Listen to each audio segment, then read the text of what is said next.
Man slits a cougar's throat. That's a very simple title. Yeah. Sometimes surviving an animal take. Yeah, they misspelled that. They messed that up. They All probably right, what else they messed up? These names are probably very simple. They just spelled them wrong. See, it's not my reading. It's their spelling. Yeah, sometimes surviving an animal just takes some quick thinking and a pocket knife. All right, go ahead. We'll play. What is this? What is this Popcorn. like school? Yeah, we're like playing you popcorn. read one and then I'll read one. Yep, you're playing popcorn. All right, go. What do you mean popcorn? You never played popcorn in school? So, like, you'll read another sentence or whatever, or you can read 2 or 3, the whole thing, and you just say, all right, popcorn, and you pop it over to me, and then I got to read some. It's a way to keep everybody awake while reading. I used to fall asleep. You guys all the did time. that? Yeah. Like, you'd be reading your book, okay, and then you're reading, and you're like, all right, I'm done with this book.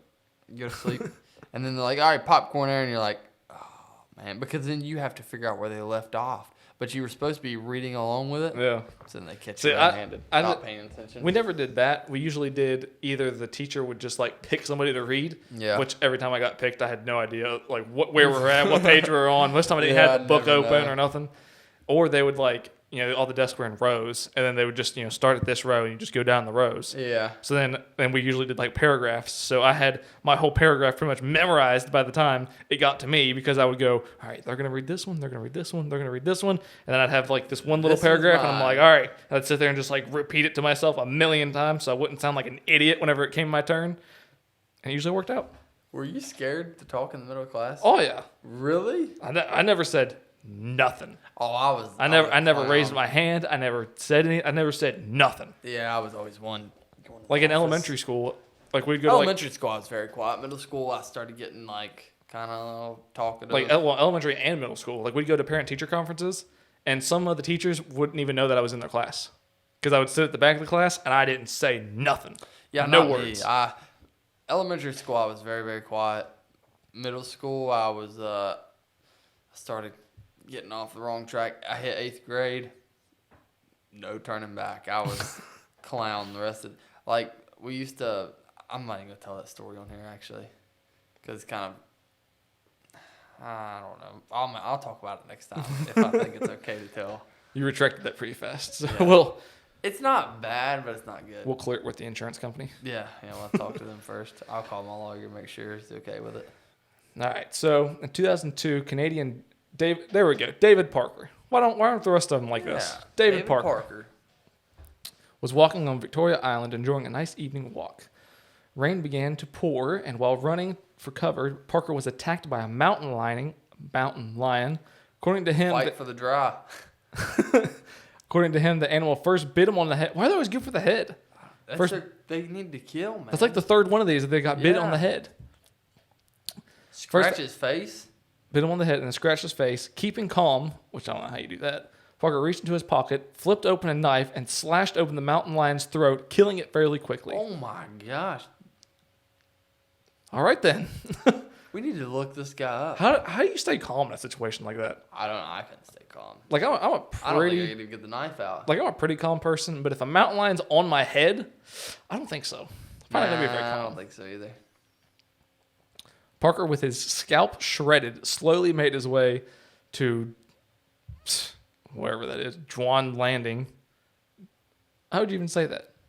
June Do you think Landing? you could box a cougar? I'm just sitting here thinking this. Okay, so like my dog, when I'm at the house, he can be standing there and like here's his 2 feet. If I go like grabbing him back and forth each one, like he's like trying to bite my hands. Yeah. So do you think you could do that with a cougar for like maybe 5 seconds and not get your hand bit off and then just haul back and clock him one good time and just knock him out? No. Because the thing is, Or do you think you could hit him hard enough in the nose just to end him? Like water-eyed, he'd just be like, whoa, I don't want no more of this guy. I don't think so. Because you think about Because it. they're not going to box you.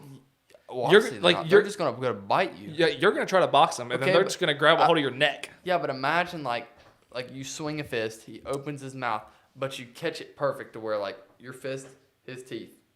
So it's not like his teeth and then boom, he bites your hand off, but it's like his teeth and then bam, you knock every teeth in his head out, and then you just end him. Have you? I mean, you could I don't know. I don't think. These are some wild thoughts. I don't know what I'm thinking. I don't think you could box a cougar, but you could box a deer. I'm not saying I could. Yeah, I know people knock deer out with a bare fist. Really? I swear.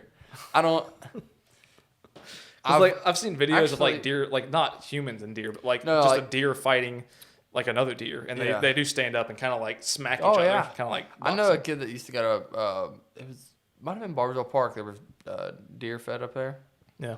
And they would like get up there, and so they were like really used to humans. That you could get like right up to them, and they'd go up there and like grab a hold of their horns and just like push them back and forth. Like they'll not like bully the deer. Yeah, like bully the deer. Like just push them like I'm talking like little like 2.5-year-old deer. I'm not talking like a full grown 8-point deer. But still, why would you bully a wild animal? That's a wild animal. Yeah. That's like finding a cougar that's like halfway like halfway domesticated, and you just like slap it around. I tell these stories, and I feel like our audience feels. I bet they think we live in like a wild area. It's really not that bad here. We do. We live in the middle of the woods. Yeah, if you can avoid the crackheads and the dolphins, you'll be all right. Oh man. All right, you ready to wrap this thing up? Yeah, I guess so. We're running out of time. Yeah, we are. I don't even know how long we've been going. I don't know. How long? Well, if I can find my mouse, I could tell you. Hour and a half. We only planned on going for 45 minutes. Holy. Damn, we went for an hour and a half right there? Yeah. All right, so you got anything else to say? I think I'm good. Next time I'll have a good quote to say at the end, something smart. But until then, no, nothing. All right. Sorry. We're done. See you next time. Later.